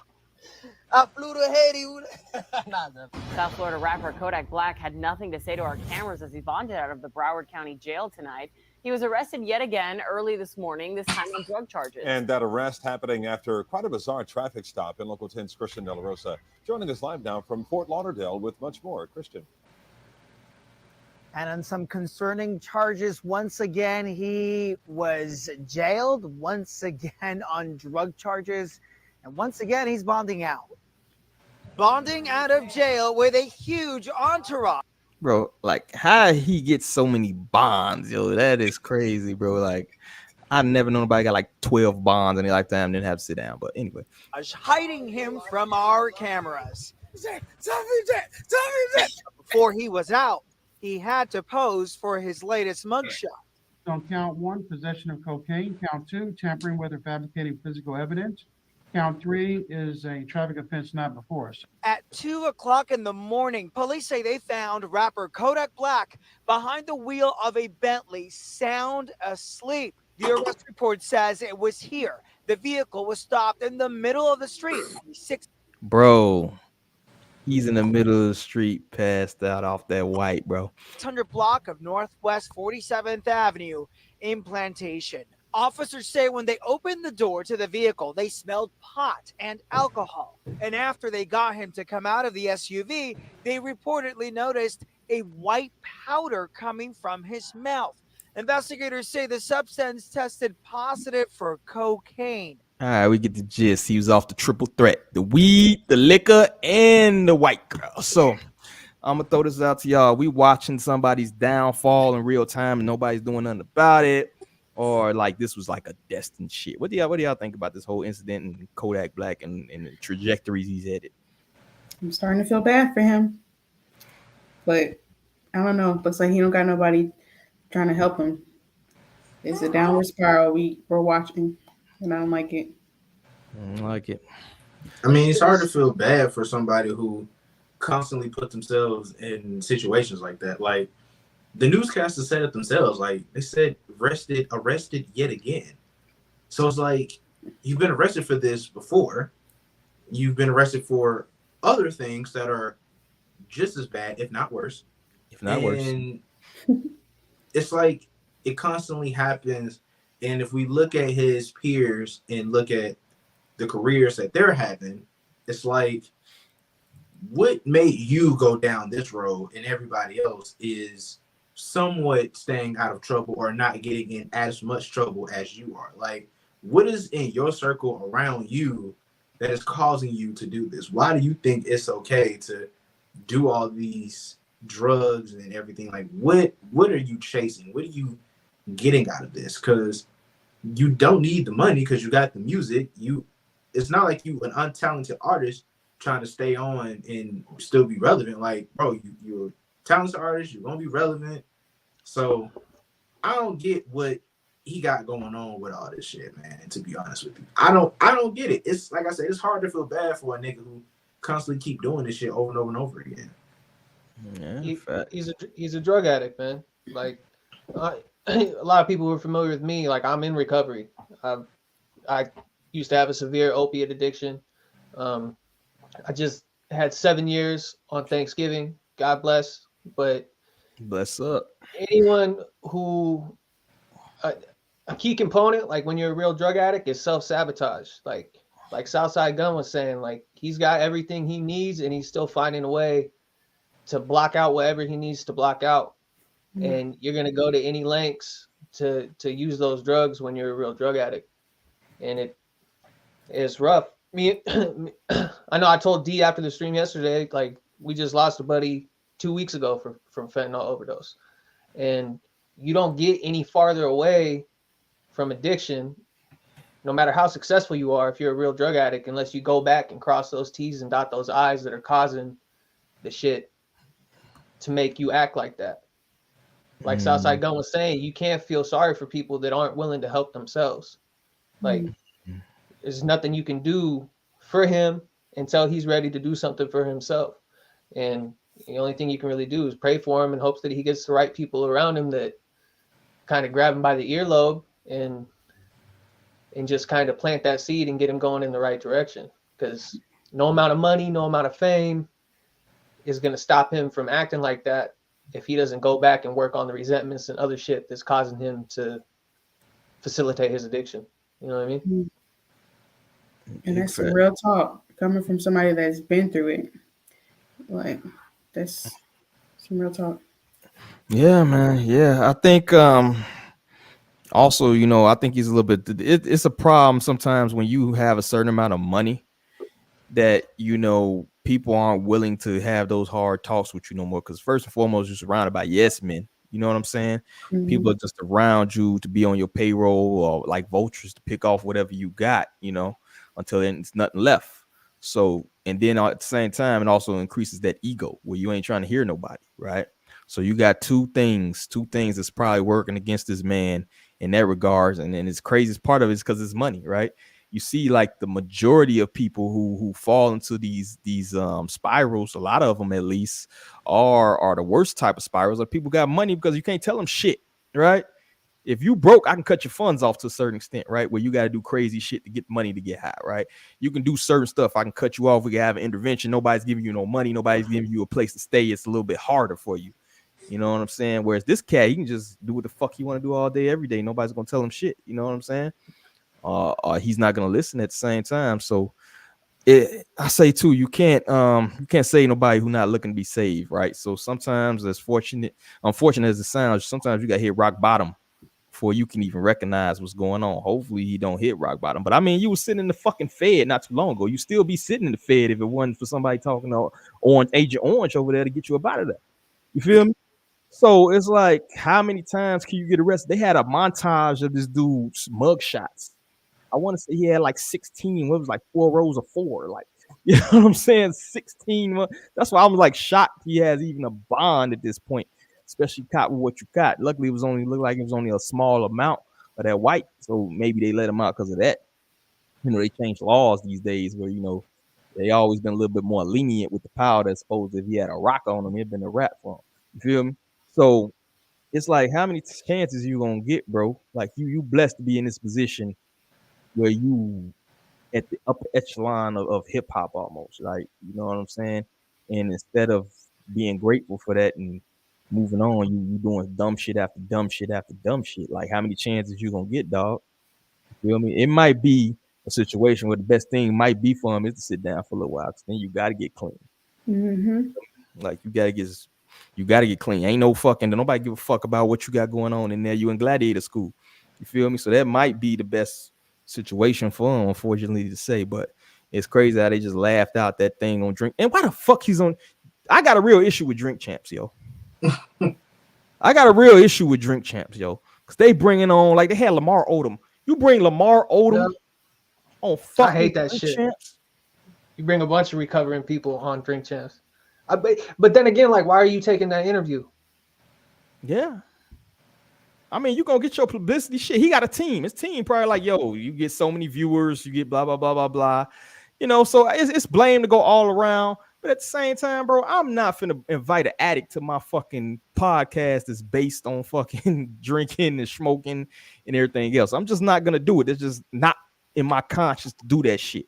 I'm not gonna be the reason they find you dead in your hotel room the next day, bro. Mm-hmm. I'm just not gonna live with that. I don't give a fuck how fucked up you is. Yeah, it's partly your blame, but at the same time, I ain't having that shit on my conscience. So Nori, to me, man, I don't fucking like Nori, yo. I don't give a fuck how big his platform is or whatever. I don't like. I think Nori I just think he has no fucking backbone. You seen Diddy pulling his fucking perv shit on his podcast. They ain't saying nothing. They seen her laughing about the shit. You know what I'm saying? You just I hate spineless ass men, bro. That shit bothers me, bro. It very much bothers me. I don't give a fuck who you are. If you spineless, like, fuck you. I don't care how big your platform is or who you are, who you think you is, you know. Fuck that. I stand on my principles at the end of the day. I don't give a fuck if I'm right or wrong. You can say, yo, well, that was fucked up what you did, but at least you was you. You feel me? At the end of the day, like, have some fucking principles about yourself, dog. You know what I'm saying? If nothing else, have some fucking principles about yourself, particularly if you got kids and shit. I know a lot of us on the panel got kids and shit. It's like, bro, you ain't the only one got your last name, bro. Have some kind of fucking spine about yourself, yo. So I have a real issue with him inviting like fucking Kodak on that shit. Like, bro, at least have a fucking sober episode or some shit. You know what I'm saying? I chill, just talk to you. You don't need to be fucking high and drunk. Fucking talk to somebody, do an interview, bro. Sip some fucking wine. I don't give a fuck. Do something, bro. Right, drink some tea. Yeah, some sea moss over there. Send them some sea moss, dog. Shit. Sip some of that shit. But yeah, that's my biggest issue with them cats, man. Was he arrested in Florida? That's where he got picked up? Broward County, baby. He was at home. It's on Sixth so Court just in the hood. Florida shit. So I don't know what the stipulations are for drug felonies in Florida, but if it's anything like California, he might be able to escape if he does like a bunch of voluntary rehabilitation. But it's not like that's any better. Like a lot of people don't get like the whole rehab game. It's just like the private prison system. It's a money game just like anything else. Like it's a revolving door. You know, those rehabs are meant to make money. A lot of those sober living houses, they're put like right in the mecca where people are selling fentanyl, and it's not by accident. You know what I mean? But he might be able to skate on some of those Fs if he does some sort of like voluntary rehabilitation, depending on how many priors he had. You know, the justice system is a money game, so he still has enough money for them to take. All right. So as long as he's not rock bottom where they can't take nothing else, they're gonna charge him a whole part, fine the shit out of him. You know what I'm saying? And stuff like that. I don't think he's gonna really get nothing big beyond that. You know, like I said, it may be a situation where you gotta hit rock bottom. But hopefully, like before that happens, man, somebody talks to this cat, bro, and he listens to that cat. You know what I'm saying? I don't know who can do it. Maybe his moms. I don't know who the fuck. If he got an uncle, big bro, me, ma, whoever the fucks. Hopefully, somebody is around that could reach this cat. But I guess we'll see. Yeah, I don't want to keep hearing about Kodak crashing out. Yeah. But you're right, D. Like when you got the pants on, it's hard for anybody to tell you anything. You know. Like at the peak of my addiction, I was the dope man. Like nobody gonna tell me shit. You know?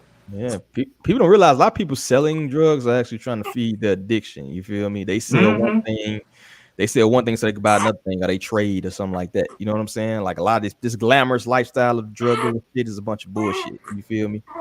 Yeah, I hear the little one in the background back there. I recognize that sound. She a little fussy. But yeah, a lot of times it's not as glamorous as people. It's not Snowfall, bro. Like 90% of the time, it's not fucking Snowfall, bro. You're not doing business deals in a fucking suit, flying on the fucking plane and shit, yo. A lot of times you sitting in the fucking dope house, you know, with a bunch of addicts, just geeking. Yeah. It's not glamour. Anybody who actually been in the streets and then they'll tell you right now, like that shit is trash, bro. Like that shit. Don't believe the hype. Mm-mm.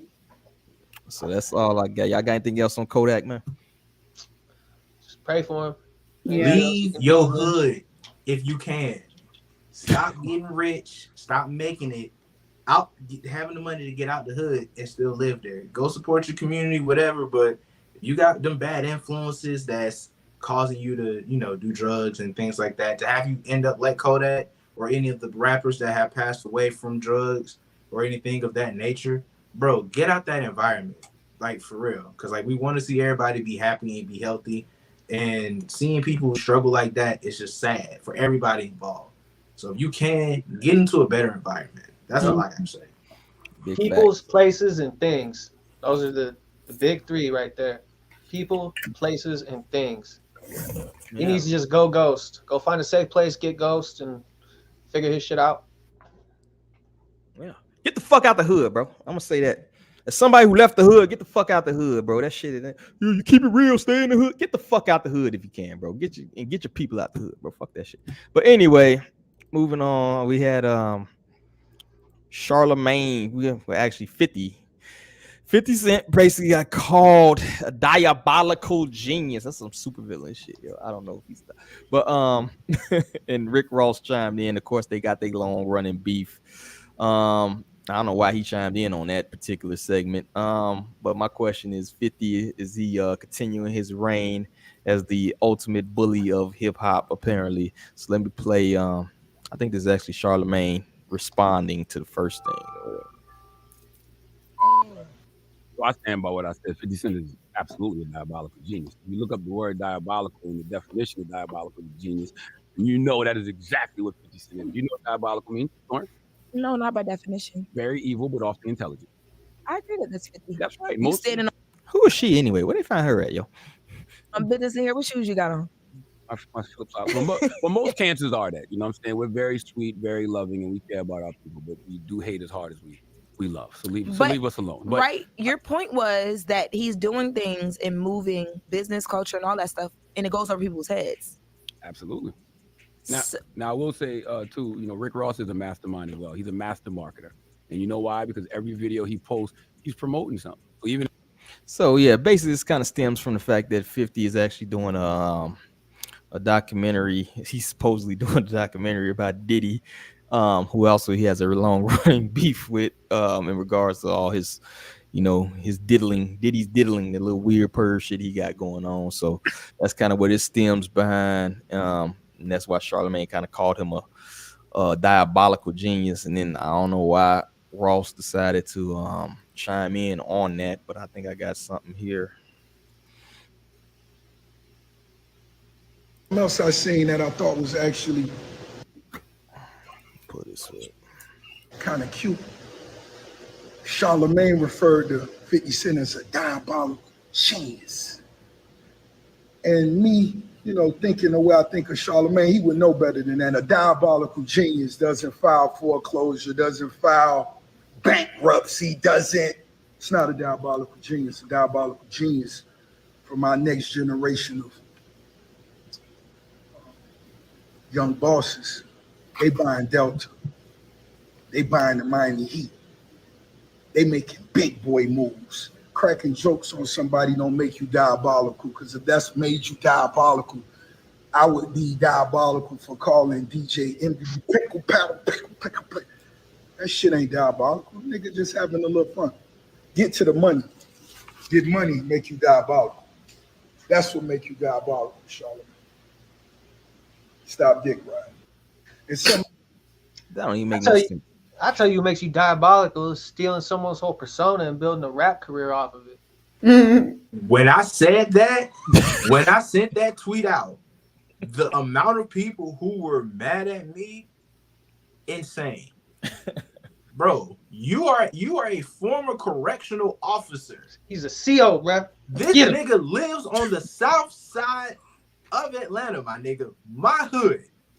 I have driven past fucking. First of all, that's not his house. We call that Holyfield Highway. That is still Evander Holyfield's house. That is not Rick Ross's mansion. I don't give a fuck. This nigga lives across the street from a goddamn Catholic church. I'm not taking shit he say seriously. Get the fuck out of here, man. Also, it's funny. The only thing that was actually funny with this clip is that DJ Envy caught another stray. I love it when Envy catches strays. That's the only good thing about the clip. Other than that, you have no reason to be mad at Charlamagne for what he said. And I don't think bringing up 50 Cent is the best thing to do in the world, because that is the pettiest nigga alive. Like, that's something I would advise against. But Rick Ross got to chill with that, man, because I don't respect him. That's just me, though. He just mad. He's still mad about taking his baby mama shopping and the kids. He had a kid over his shoulder and shit. Yo, Man, that was diabolical. That was diabolical. Anybody else you agree with Rick Ross or whatever his real name, William Roberts or whatever the fuck his name is, or is 50 a diabolical genius? Is he just a bully? What y'all think, man? What y'all got, bro? He's both. Definitely a bully, but he knows how to market. He knows how to keep his name relevant. So, facts. 50 must have been waiting for this, man. He was waiting for that headline to pop up. How are you gonna have everything ready to go for the documentary? Like he's already in talks. Like it's gonna be on streaming services soon. Wow. He had those ducks in a row. Yeah, 50 ain't playing, man. 50 ain't playing. Yo, and then the most. This is why he's a diabolical genius. I agree wholeheartedly, because he caveated that with, I'm going to donate it to victims of any proceeds from this, donate to victims of sexual assault and violence. How could you beat that? You can't counter that, because if you counter it like, oh, I'm gonna sue you for this. Oh, you don't want victims of sexual assault and violence to get money? Did he? Like, like if he ceased that shit, bro, It's like, how could you counter that, yo? Diabolical, Bill. One thing I'll say about 50, there's one artist I've never heard about nobody smacking Diddy. I mean, smacking 50. I mean, or punking 50, or beating his ass, or pulling a Drake and pissing on his leg. What the dude want to drove homies pissed on Drake and shit? I've never heard any of those stories in relation to 50, bro. 50 got shot 9 times, and that's it. That's all it. they can say. And then that guy, and then what he say on the song? He got hit like I got hit, but he ain't fucking breathe. Exactly. So, like you said, 50 is one dude in the industry that you seen when the clip that was floating around when what's the name was on Nori's show. Diddy was on Nori's show, and Fab and Jada just sitting there while he's like, "Why you can't party with me, man?" He all drunk saying some sus shit. They ain't saying nothing. They sitting there with awkward smiles and shit, not saying nothing, scared. 50 don't give a fuck. Like 50. I don't know if it was the same interview, but he was calling him daddy and stuff. Diddy was like, "Oh, I like it when you get like that, daddy." Oh yeah, yep, it was the same one. It's the same one? Yeah, it's the same one. Okay, that was OD. He was wilding. But nobody says anything to this dude. You know what I'm saying? 50 is the only one I've seen consistently go at Diddy, go at Jay. Go at a lot of these and I don't see no like retaliation. The major beef he had was like probably with Game, and they call him Farrakhan and shit to solve that back in the day and shit. So I don't think 50 the one to fuck. One of the dudes, I think most of these industry people are fake, phony, fugazi or whatever. But 50 is the one dude I would say that you probably don't want to fuck. He's like one of those old 80s gangsters or some shit. Like I wouldn't fuck him. Bro, his level of petty is not to be topped, not to big up no man or no shit, but I just feel that way. One thing I do respect though is that he's not afraid to say what he thinks and what's on his mind. I don't know if it's because he got his own power. He's not really scared. Like not many people have just been like speaking out against, like, for example, Diddy or whatever, these powerful gatekeepers but he don't care because he got his own look. Yeah, that's why the money shit didn't make sense. He was talking about not filing foreclosure and the money makes you diabolical genius. Really? Like, I don't even get why he brought that up. Yeah, like Paris Hilton got money. Is she a fucking diabolical genius, bro? Like it's just the fact that he just wanted to try to make like he better than everybody else and flex and bring up a bunch of irrelevant fucking points that don't really mean anything. Yeah, that didn't even make sense to fucking me, dog. It never makes sense. What he said, like you living in somebody else's house, bro. You in Van Holyfield's throwaway, bro. It's a nice throwaway, but it's still a throwaway. But shout out to 50, man. I think 50 is needed actually in hip hop to kind of balance things, yo. I think you need a crazy outspoken motherfucker like that to kind of keep things in check. Otherwise, you wouldn't have any kind of balance in the game to me. So I salute 50 for doing what he doing, being the petty motherfucker that he is. It sucks we're not gonna get a G Unit album anymore just because he's fucking. When that bridge is burnt, dude. Ain't fucking with nobody. But salute to 50 for fucking with these hip hop cats, bro, and exposing them. That's all I got. Y'all got anything else on that one? All right, let's move on. I actually didn't watch this video. We got Tupac's father. I could swear Tupac's father passed, bro. Does he have like a father and a stepfather or something like that? But went on to say he believes the government was actually, that's been floating around for actually decades, that the government has something to do with Tupac's murder. So let's pull this up. Keefe D confessed to the United States government in a proffer agreement to handing his nephew Orlando Anderson the gun that ultimately killed your son Tupac Shakur. After Orlando was jumped at the MGM Grand, you've never spoken on this. How does that make you feel that he confessed to that and the government gave him a deal? Well, I think the key question there is the government. The government gave him the deal. He was being tailed by the government the night of his assassination. He was being tailed by the government quad studio. It's a known fact. Wow. Known fact. So I don't know this guy, Keith. I don't know. Maybe he had to say that to get out of some issue. I don't know. I just know it looked like a setup to me. Somebody told this guy to stand there with the death row thing, and it pursued to what we had. But I don't think he had anything to do with the death of Mike. Okay, so I think You the sound like second- Jesse Ventura. he looked like Pac too. So you don't? Yeah, he do look You like don't think him for Orlando sure. Anderson had anything? To do Not with the at death? all. Okay. Not at all, bro. Not at all. A lot of people believe that, but a lot of people believe Pac's in Cuba with a beer, Mexico, drinking tequila. Ain't no motherfucker gonna go on vacation for 27 years and escape all the notoriety that he used to. Nobody. People say, well, he went back to jail for the fight. Yeah, but he only had 6 months left to the charge. He could have did that standing on his head. Get out of here. So full of shit. But that's the myth, brother. That's what they want you to believe. Then let it ride. It ain't gonna do no good who we find who did it. What's good is they're not gonna prosecute him. So what's the deal? Yeah. I think you might be right about that. Yeah, he definitely looked like Pac. That's crazy. So there we have it. He does not believe that Keefe D. Did he already get a deal? They already plead him out. I could swear he just got arrested. Hey, that shit just went away, didn't it? Yeah. It was a headline and then it just disappeared. Yeah, it just popped up and then it disappeared. You remember those videos of Pac allegedly in Cuba? They were going viral like early 2010s. I ain't seen no video. Music I videos? do remember they were saying that Pac was either in Cuba, but then I also remember growing up, like niggas thought that him and Dave Chappelle was in the middle of Africa somewhere, just hiding out. And then Dave Chappelle just popped up out of nowhere and just continued his career. And we was like, where the hell is Pac? Yeah. Pac does strike me as somebody who would leave that. I don't think Pac was like, you know, how you see some people that are stressed by the limelight. To me, I didn't get that vibe from Pac, bro. I don't think Pac would have shied away from the limelight either. At the same time, I do think there's something fishy going on with it there, but I'm not gonna go as far as say like the government assassinated Tupac, bro. Like, you know what I'm saying? Like, it's plenty of people that, you know, the government probably would assassinate. Not to mention, they can just throw you in a box. You feel me? It's nothing to throw you in a box. They can make up any kind of charge to put you in a cage and nobody ever hear from you again. You know what I'm saying? It's people that's political prisoners from the 60s and 70s still sitting in the cage. You feel me?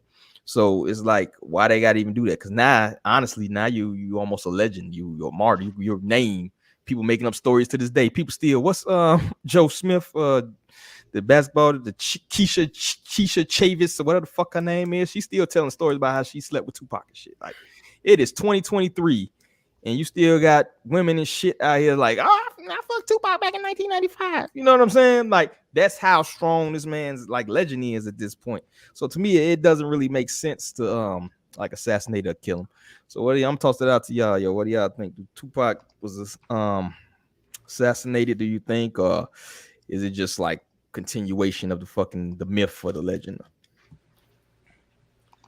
I think it was just an assassination. I mean, it is what it is. It's a drive-by. I mean, I feel like at this point, the quicker we just accept that it is what it is in terms of he was shot and killed in the drive-by and everything, then we can all move on with our lives. Like, we got enough with Jada Pinkett already throwing out everything under the sun when it comes to her and Pac and their relationship. And then there was the hologram. So it's just like, can we let this nigga rest, please? Like, just let bro rest. Let's enjoy his music, celebrate his life, and move on. Like, that's all I gotta say to that. Yeah, for sure. I think I found it. The video I was talking about. It's in the comments. What? Let me see what we got here. Will they even let me copy this? Let's see who got the little doggy dog over there. That's my mutt. He's a nut. That's why I had to get up. I had to let him out. I got a healer, man. He's not even a dog. He's a velociraptor. Shit, it won't let me print it up on there. It won't let me copy it off that point. What's that video about though? Let's see. Yeah, it won't let me do it. But yeah, I personally, I think what's the name? What Chris Rock had their running joke. He was like, yeah, you know, I love me some Tupac, I love me some Biggie, but them cats wasn't assassinated. They got shot, you know. That's kind of what it is, man. I think, you know, their lifestyle, they lived, the people they was around, the circles they was around, and shit like that. Notoriety kind of led to their deaths. You know what I'm saying? I don't know why the fuck Biggie was in California at that fucking time, to be honest with you. I never understood that fucking trip he took. But I just think it was a combination of things. I don't necessarily think there was a hit out on these cats or that they was powerful enough to warrant that type of action. You feel me? His stepfather, Mutulu, didn't he just get out or something like that? You know what I'm saying? He was in what, 50, 60 years. So he had people around that, you know, like I said, they putting people in the box. Assata still sitting in fucking Cuba, right? So it's like there's different ways they can go about it. So I just don't think that, you know, the government would have had this dude assassinated to that point. You know what I'm saying? Salute to Tupac, man. Hope you're resting up, but I just don't take it to that point, you know. Y'all got anything else on that joint? I don't think the government's trying to assassinate Tupac. Nah, bro. Nah, I don't think so. And our last segment, or the next to last segment, we got to ask y'all cats out there before we get out of here. What are you listening to? What is on that playlist? I got to hear some, probably got some interesting things. I know Southside got that Nicki Minaj album on repeat and bump. So I'm tossing it out to y'all. What are you listening to, yo? I'm still stuck on OT The Real's new project, Zombie. He dropped last month. Man, he had to give you a feature or something, bro. You done shot him out like 6 times every episode. I hope so. That's the only one I want, man. OT's cooking, man. He got really good features.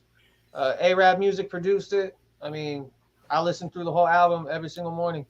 I can't get enough of OT The Real right now. Pause. But I'm rocking with it.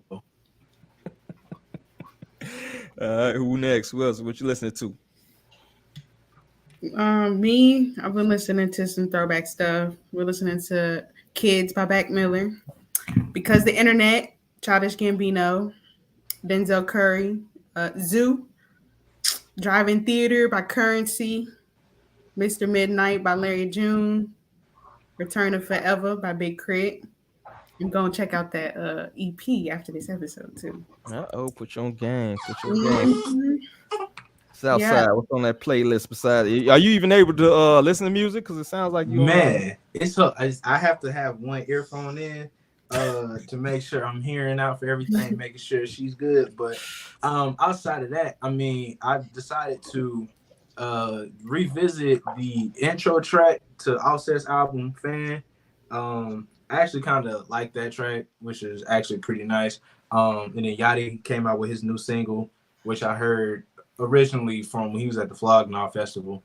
But I got a couple reviews getting ready to come up. The Big X the Plug got an album that dropped. OMB Peasy has one. Roddy Rebel has one.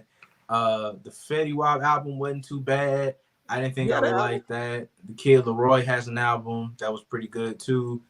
Tokyo, Zanman, and then I just finished. And then lastly, I just finished one other album, and it was by Boo Bavelli. I'm sorry, I'm pronouncing his name all fucking wrong. So let me correct myself. Booby Ludovelli. He reached out to me, followed me to review his album. His album was actually pretty damn good. So I say people check it out. It's called Ludovelli. So yeah, check that shit out. For sure. What the fuck I got going on? I've been listening to Benny the Butch, the Big Dog joint. Duke Deuce for some reason still on my playlist, man. You make good gym music, bro. Shout out to Duke Deuce, and you get off QC though. They ain't promoting him, right? Mick Jenkins, Rock Marciano. I've been checking out his joint. Who else I'm listening to? Some old Jeezy been in my playlist for some reason. That's about it. That's all I've been listening to like this week. What you know about that Mick Jenkins? Yeah, I want to do a review on his joint too. One of the best albums of the year, in my opinion. I need to go catch up. I fuck with Mick Jenkins a lot. Yeah. Oh yeah, his album that dropped this year, The Patience, probably one of my top albums of the year. I'm in the process now of making my 2 lists for best album of the year, for my favorite albums of the year, and then the worst albums of the year. I got those 2 lists coming up, so I'm finna be in the lab going through so much shit over the next 2.5 weeks. It's gonna be crazy. Definitely. Wait, I have a question for Southside though. So you listen to Yachty? You like Yachty? I think out of everybody from that 2016 XXL class, he's the one that's shown the most growth. I think he's shown the most growth. I think between him and Denzel Curry, I think they've shown the most growth as artists. I think Denzel Curry was the best rapper in regards to that entire class, but the best artist would be Yachty, given what he's done in terms of his music. He's changed up everything. He's made an Igor-ish type album, and now he's got his own collective with the Concrete Boys and Caribou. So it's just like he's starting to evolve as an artist, and that's really all we can ask for. So I fuck with it for sure. So what do you think about this high horse that he's on lately, talking about, I don't like the state of hip hop and where it's at? I think it kind of goes with what E40 was saying. It's kind of like everything kind of does sound exactly the same at this point. Like, it is hard to be original at this point, because I feel like at this stage in hip hop, like everything's been done to death. Like everything's been done to death. So it is kind of hard to be original. And a lot of the biggest problem that I think hip hop has is that a lot of these dudes aren't artists. Like, they don't know how to play the piano. They don't know how to read music. All they know how to do is just type some shit in their Apple Notes tab, go in the booth and just recite it.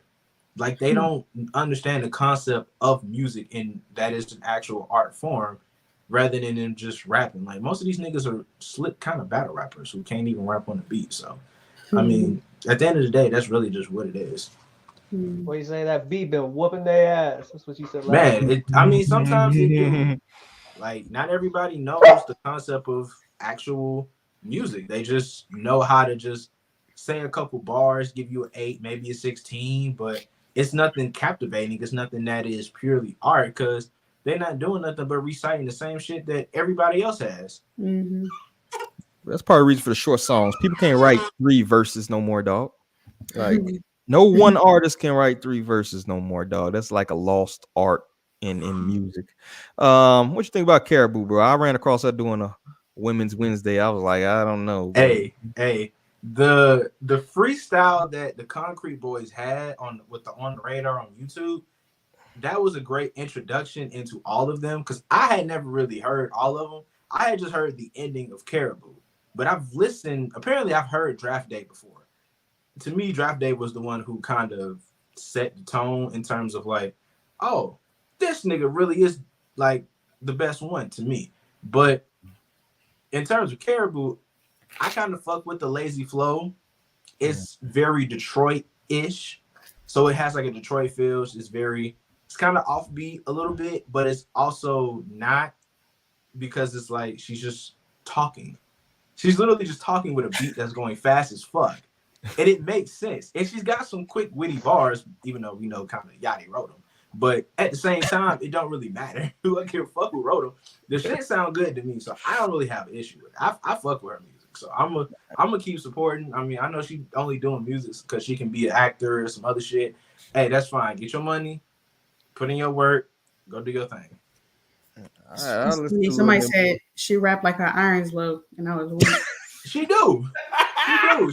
She literally just she rap like she got an attitude and she don't feel like talking to you.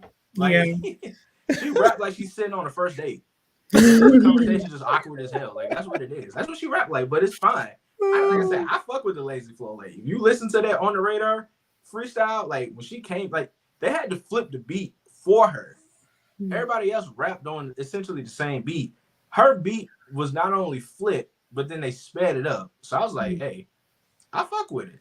They know how to make her sound. They know what makes her sound good. So if that's what she on, hey, keep doing it. At least she's different, right? Yeah, I support it. It's something I ain't heard. I ain't heard no other female rap like that in a minute. Hey, I'm gonna give it a shot, bro. I tried. Like I said, I'll be combing through lots of music. It takes some time. I get it. It takes some time. Ain't no real project out yet. But acquired taste. Yeah, Yeah, Wednesdays definitely. make me depressed. If you ever see me sad on Wednesdays, you know why. That's crazy. Man, this shit's terrible. That's all I got. So let's get to the plugs, man. What y'all got going on? If you got anything new, salute the star, yo. I see you got your joints in different stores throughout the area. You're gonna have to expand on that because we definitely know where to get our CMOS set. You know what I'm saying? So we don't have that health problems, low iron, like you be rapping like caribou. What you got going on though? Yes. If you want to improve your health naturally, holistically, we got the herbs, we got the CMOS gel locally here in San Antonio. It's called Cost Plus Nutrition. It's currently at 3 locations across San Antonio. So come check us out. Come tell them Star sent you. And yeah, go to the website too, reignites.com. Shop with me. For sure. Fucking hate San Antonio. Anyway, what else? Anybody else got anything else? Shout out to Riverwalk. Just working on this EP. Should be 5 songs. Okay. Ready to rock the 3rd week of January. I'll have some video drops. Now you putting it behind the With paywall? it. Nah, I ain't big enough for that yet. Well, I make like $35. I'm a realist, bro. Nah, but I'm excited because it's not a single political song on there. Like we were talking about last week, I got pigeonholed as a political rapper, and that's just not me. So it's cool. A lot of personal stuff. I'm looking forward to that. And then just coaching these kids, working out. If you guys want a good nootropic, you go to menoforder.com/CassiusCam. Try use some Master Focus. These jokes are sponsored by Master Focus. That's menoforder.com/CassiusCam. I get a little kickback on that, and it's a good nootropic. It's not one of these on it chunky brands where you're paying crazy money for shit that don't work. Ashwagandha, lion's mane, cola nut, holy thistle, some good stuff. You know, And so you know if you want to knock back your caffeine dependency, a little bit more natural energy type. That's menoforder.com/cassius. Make sure your old lady in the room fucking with that ashwagandha and all that other shit. Ashwagandha is the truth. Hey, I got some doing over over here. We know what you doing over there. Southside, what you got going on, bro? Shit, nothing much. Being a fucking father. Outside of that, I had to take a couple of weeks off because of being a dad. I'm getting ready to hop back with my other friends, my other crew from the Honest Hour over on YouTube. We reviewing TV shows, reality TV shows. Right now we're doing the challenge. So we're knee deep in that. So I'm gonna hop back on with them. So you can catch us every Thursday around 8 p.m. Eastern time. So we're on YouTube. So just check that out. And then I'm cooking up a little something. I haven't really gotten to. Anyway, I'm cooking up a little something. I'm in the process of actually cooking up my own YouTube channel individually on my own, so we can get these reviews out, do little collaborations, things of that nature. So it's under construction. I got little things under the table right now. I'm trying to work on a few things, but my attention has been diverted for a good reason right now. So I'm focusing on this. And once I got this taken care of, then the YouTube thing will more information will be passed out later. For sure. We have to start ending these things with a cipher or some shit. I think fucking see if I can out-cipher. That reminds me, I didn't get to it this week, but Saturday and Friday, this cat I follow on Twitter, we do a Friday, Saturday night live cipher on Twitter Spaces. A bunch of independent artists come through and just kick back verses back and forth. The first hour is MCs, second hour is producers. Okay. So the next gap we got, if we're going every other week, so next weekend I'll probably hop in there and I'll shoot y'all the link so you can come through, watch me cook a little bit. Hey. I might have to try to get up in there. Bring my old ass in there, cook some of you motherfuckers. But anyway, that's all I got, yo. So on behalf of everybody here, that's all we got. I appreciate y'all for coming through. Salute to Dre who tried. He's trying, man. Salute to Dre, bro. Cup and string. Yeah, he gonna get it one of these fucking days. And shout out to Hotel. He said his phone overheated. I think he out there in Arizona cooking like a motherfucker. So stay out the sun, brother. So salute to them too, man, and appreciate them for coming through for the few seconds they did. Maybe we'll get together next week. But that's all I got. So on behalf of everybody here, I'd like to say peace. Peace.